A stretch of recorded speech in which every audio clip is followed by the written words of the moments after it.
On the evening of October 12, 1998, Tamara Lindstrom, a 38-year-old flower shop owner in Elmwood, Minnesota, was closing up shop on Maple Street. It was just before 7 o'clock, the early fall weather had brought a chill, and Tamara, dressed in a light coat, was checking the register. She had long blonde hair that she usually wore in a neat bun. Her life for the past decade had been quiet, but with a shadow of the past.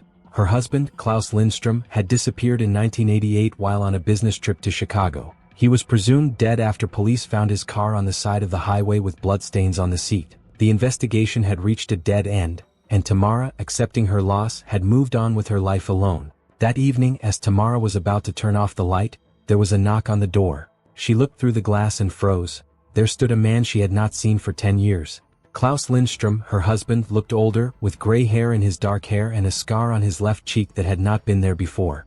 He was wearing a shabby leather jacket and holding a small backpack. Tamara opened the door, not believing her eyes. Klaus said quietly, "I'm back, Tam. Sorry it took so long." His voice was the same, but there was a sense of weariness in it. Tamara let him in. Klaus told her that in 1988 he had been in a car accident in Chicago, lost his memory, and ended up in the hospital under a false name. He claimed that he had only recently regained his memories and decided to return. Tamara, shocked but relieved, believed him. She did not call the police or her friends, deciding to figure things out herself first. Over the next week, Klaus moved into her house on the outskirts of Elmwood. They began to rebuild their relationship. Klaus helped in the store, cooked dinner, talked about his lost life. Neighbors, noticing the new man, began to whisper, but Tamara confirmed that he was her husband, returned after a long absence. However, no one at the Elmwood Police Department knew of Klaus's return. Tamara did not inform the authorities, and Klaus avoided any official contact. He did not file papers, did not appear in public places, and rarely left his house during the day. 2 weeks after his return, on October 29th, in the neighboring city of Rochester, 40 miles from Elmwood, the body of 32-year-old Elsa Carpenter, a blonde woman, was found strangled in her car. Rochester police launched an investigation but did not connect the murder to Elmwood. Rope marks and an unusual knot were found on the victim's body, which would later become a key piece of evidence. Tamara had no idea that Klaus's return coincided with the beginning of a chain of events that would soon change her life. She noticed oddities. Klaus sometimes left at night without explaining where he was and returned in the morning. His backpack, which he never unpacked, was always locked with a small padlock.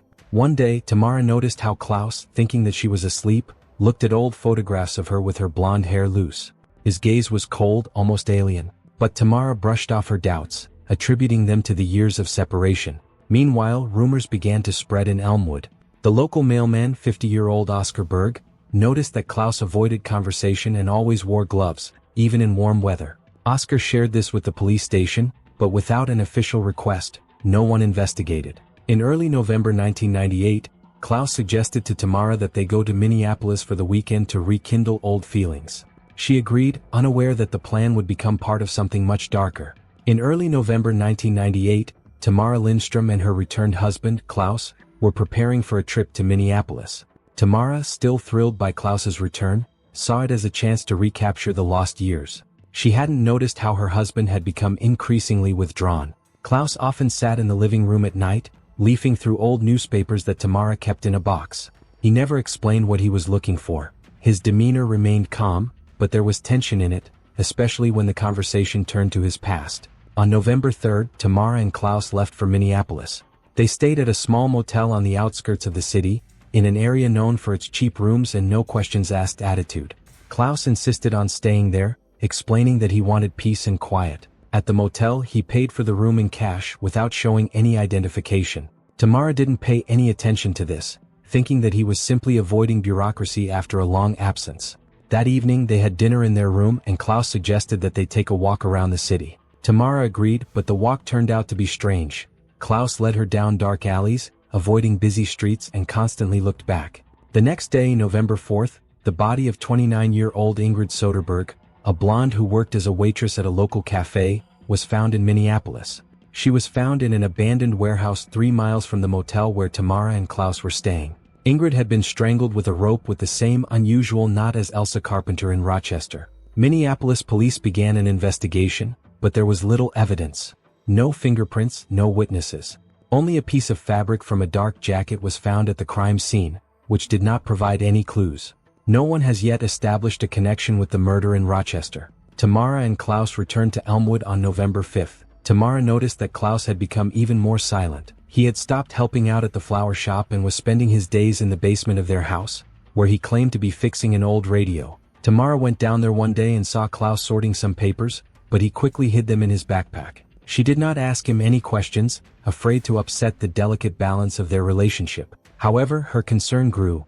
Klaus began asking questions about her daily routine, especially when she was alone in the shop. Meanwhile, Elmwood police received an anonymous call on November 7th. A man reported seeing Klaus late at night on the outskirts of town, near an abandoned farm. The caller did not identify himself, and police did not pay attention to it, since Klaus was still officially listed as dead. That same day, 34-year-old Helga Nordstrom, a blonde who worked at the local library, went missing in Elmwood. She was last seen closing the library at 8 p.m. Her bag was found on the side of the road leading to the abandoned farm. Police began a search but found no trace of Helga.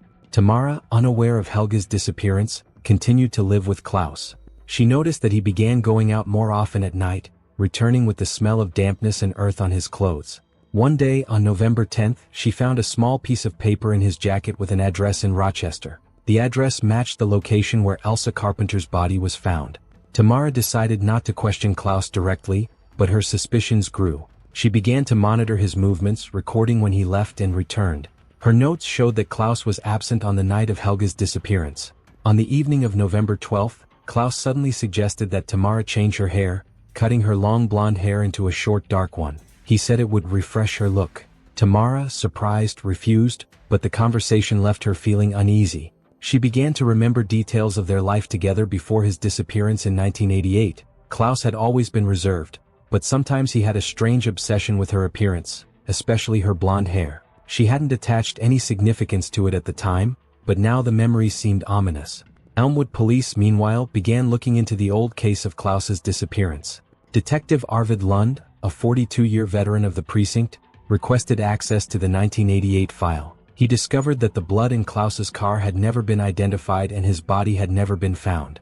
Arvid decided to visit Tamara to find out if Klaus had really returned, but on November 13th, Tamara did not answer the door. She was home, but she did not want anyone to interfere with her life with Klaus. Her silence only increased Arvid's suspicions. Klaus, unaware of the detective's visit, continued to act as usual. However, Tamara noticed that his backpack had become heavier, and one day she heard him moving something metallic inside. She decided it was time to find out the truth, and began looking for a way to open the backpack while Klaus was sleeping. By November 14, 1998, Tamara Lindstrom increasingly felt that her life with Klaus, who had returned after a 10-year absence, was teetering on the edge of something dangerous. She began to suspect that his story of amnesia and return might be a lie, but she had no direct evidence. Her anxiety was heightened by the discovery of a piece of paper with an address in Rochester connected to the murder of Elsa Carpenter. Tamara decided to check the contents of Klaus's backpack, which he always kept with him and locked with a small padlock. On the night of November 15th, after waiting for Klaus to fall asleep, Tamara crept into the living room where he had left his backpack. She used a hairpin to try to pick the lock. After a few minutes of struggling, the lock gave way. Inside, she found several items. A coil of thin rope with knots similar to those described in the news about the Rochester murder, a pair of leather gloves, an old knife engraved with the initials KL, and a stack of newspaper clippings.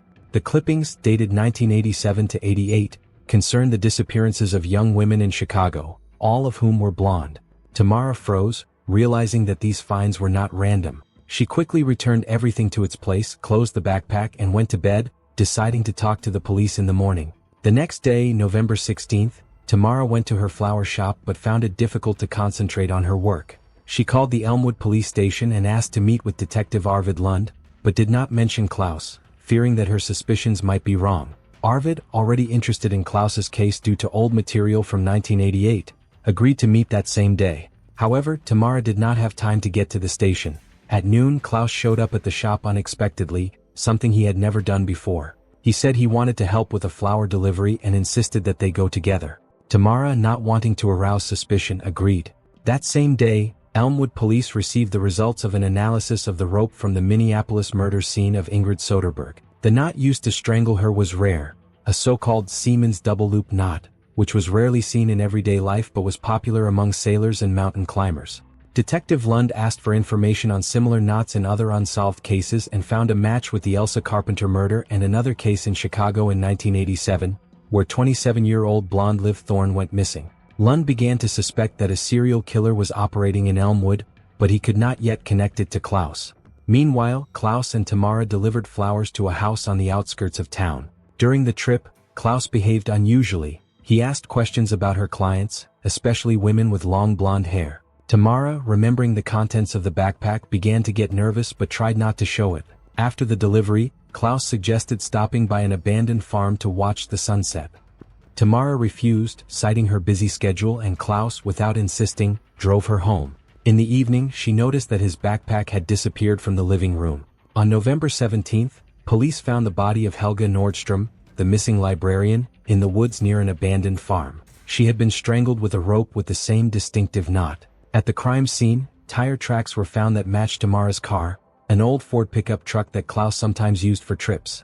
Detective Lund immediately went to Tamara's house to question her and Klaus, but found only Tamara. She told him about Klaus's return, but kept quiet about the backpack, still hesitant to give up her husband. Lund warned her to be careful and informed her that the police would begin surveillance of their home. That evening, Klaus returned home without the backpack. He said he was in Minneapolis on personal business, but did not elaborate. Tamara, sensing that the situation was getting out of hand, decided to hide the knife she had seen in the backpack. She searched the house but found neither the knife nor the backpack. Instead, she found an old photograph under the bed showing Klaus standing next to a blonde woman she did not recognize. On the back was written, "Liv, Chicago, 1987. This name matched the name of the victim mentioned in the clippings from the backpack. Tamara realized that she could no longer ignore the evidence. She decided to call Lund, but at that moment she heard Klaus returning home earlier than usual. He entered the bedroom holding a coil of rope and asked, "Why were you going through my things?" His voice was calm but his eyes were threatening. Tamara, trying to buy time, said that she was just cleaning. Klaus nodded but did not leave. He sat down on the chair opposite her and slowly began to unwind the rope. On November 18, 1998, Tamara Lindstrom found herself trapped in her own fears. The moment when Klaus, her husband, returned after 10 years of absence, walked into the bedroom with a rope in his hand was a turning point. His question about why she was rummaging through his things hung in the air. Tamara, remaining calm, repeated that she was just cleaning, but her heart was beating faster. Klaus, without looking away, slowly placed the rope on the table and said he wanted to talk. He offered to cook dinner and discuss their plans for the future. Tamara agreed, knowing that any sudden movement could provoke him. That evening, while Klaus was in the kitchen preparing food, Tamara quietly pulled out her cell phone and sent a text to Detective Arvid Lund. "Need help. Klaus is home." She didn't provide any details, fearing that Klaus would notice. Lund, upon receiving the text at 7:30 p.m., immediately assembled a team of 2 officers and headed to Tamara's house. Elmwood police had already set up surveillance on the house, but a patrol car was half a mile away, and Lund knew time was of the essence. Meanwhile, Klaus was surprisingly calm. Over dinner, he talked about the past, reminiscing about their wedding in 1985 and their trips to Lake Minnetonka. Tamara nodded, but her mind was on the photo with the caption "Liv, Chicago, 1987, and the contents of her backpack. She tried to keep the conversation going so as not to show her fear. At 8:15 p.m., Klaus suddenly stopped talking and asked if she had called anyone that day. Tamara said she had only contacted the flower supplier. Klaus nodded, but his gaze grew heavier. He stood up to clear the dishes, and Tamara noticed that the knife he had been using to cut the meat was missing from the table. At this point, Lund and his team pulled up to the house. They parked in a nearby alley to avoid attracting attention. Lund noticed lights in the windows but the curtains were drawn. He contacted patrol, who reported that Tamara's pickup was parked in the yard and that there were no other cars. Lund decided to wait a few minutes to assess the situation, as he didn't want to risk Tamara's safety without clear evidence of a threat. He asked his colleagues in Minneapolis for more information on unsolved cases with similar knots on ropes. The answer came at 8:45 p.m. Another case dating back to 1986 involved the murder of 25-year-old blonde Anna Westberg in suburban Chicago. The knot on the rope matched, and the case mentioned a witness who saw a man resembling Klaus near the crime scene. Inside the house, Tamara tried to buy time. She suggested looking through an old photo album, hoping to distract Klaus. He agreed, but as he leafed through the album, he stopped at a photo of Tamara with her blonde hair down. He said quietly, "You were always special." Tamara felt a chill down her spine, but continued to talk about the past. At 9 p.m., she heard a faint noise outside the window, it was Lund, who had gone around the house with the officers to find an entry point. Klaus didn't seem to notice, but his behavior changed. He began looking at his watch and checking his pockets more often. At 9:15 p.m., Klaus suddenly stood up and said he needed to go out for cigarettes. Tamara knew he didn't smoke, which sent her into a panic. She tried to stop him by asking about his plans for the next day, but Klaus was already heading for the door. At that moment, Lund signaled his team to enter. The officers pounded on the door, loudly announcing, "Elmwood Police, open up." Klaus froze, then moved quickly toward the back door that led to the basement. Tamara yelled, "He's getting away," and Lund and the officers rushed into the house. Klaus had managed to go down to the basement, where the police found only an empty room and an open window leading to the yard. Lund found Klaus's backpack under the stairs, which Tamara had described. Inside were the same items: rope, gloves, a knife, and more newspaper clippings, including an article about the disappearance of Helga Nordstrom. On one of the clippings, the phrase "the victim was a blonde" was underlined. The police searched the yard and the surrounding area, but Klaus had disappeared. His boot prints led to the forest behind the house, but the darkness and dense vegetation prevented them from continuing the pursuit. Tamara, shaken, told Lund what she had found: the photograph, the clippings, and the rope. She admitted that she had been afraid to report it earlier, hoping that Klaus was not involved in the crimes. Lund sent the backpack for analysis, and Tamara was temporarily placed in protective custody, housed in a safe house outside Elmwood. That night, Minnesota police issued a wanted notice for Klaus, issuing a description of him: male, 42, 6 feet 11 inches, dark gray hair, scar on left cheek. The next day, November 19th, police received an anonymous call. The caller reported seeing a man who looked like Klaus at a motel on the Minnesota-Wisconsin border. Lund immediately dispatched a team there, but the man had already left the motel, leaving behind only an empty room and a piece of paper with the address of Tamara's flower shop. On November 20th, 1998, Tamara Lindstrom was under police protection in a safe house in suburban Minneapolis. Her husband, Klaus, was missing after escaping through the basement of their Elmwood home. Minnesota police launched a full-scale operation to find him, but there were few leads. Detective Arvid Lund, the lead detective in the case, received results from a test on Klaus' backpack. Microscopic traces of blood were found on the rope and knife that matched the DNA of Helga Nordstrom, the murdered librarian. It was the first direct evidence linking Klaus to the murder. Lund also requested a retest of the blood from Klaus's car, which was found in 1988, and the results confirmed that it did not belong to him, but to an unknown woman. Tamara, under guard, gave a detailed statement. She described the contents of the backpack, the photograph labeled "Live, Chicago, 1987, and her suspicions that she had suppressed out of fear. Lund showed her old Chicago files in which Klaus had been named as a witness in Liv Thorne's disappearance in 1987. He had been released for lack of evidence, but the description of the man matched Klaus's: a scar on his cheek, dark hair, a habit of wearing gloves. Tamara admitted that Klaus had always been withdrawn, but she had never connected him to the crimes. Now she realized that her blonde hair, which he had mentioned so often, could make her his next victim. On November 21st, police received a new lead. The owner of a motel on the Minnesota-Wisconsin border where a man matching Klaus's description had been seen turned over surveillance footage. It showed a man in a dark jacket getting into a gray sedan. The license plate was unclear, but Lund sent the footage off for analysis to confirm the model. That same day, police found a stash under the floorboards of the abandoned Elmwood farmhouse where Helga's body was found. Inside were newspaper clippings, a rope with a distinctive knot, and a driver's license in Klaus's name, issued in Iowa in 1990 under a different name, Eric Bjorn. This confirmed that Klaus had been living under an assumed identity since his disappearance in 1988. Lund contacted the Iowa police to check the background of Eric Bjorn.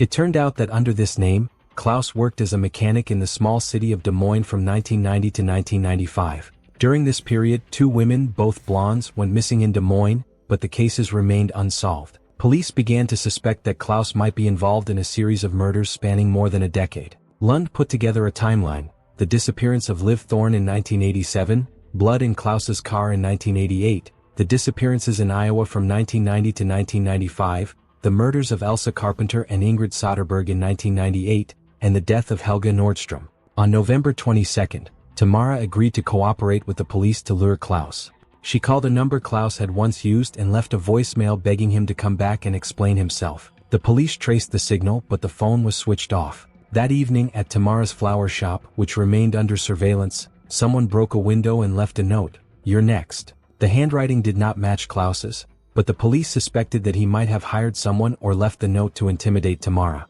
Lund increased security, but Tamara, exhausted by fear, began to lose hope. On November 23, police received a tip from Wisconsin.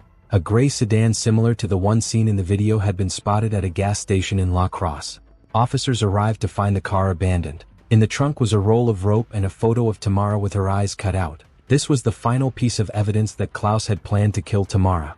Lund speculated that Klaus realized the police were close and decided to escape, leaving the car as a distraction.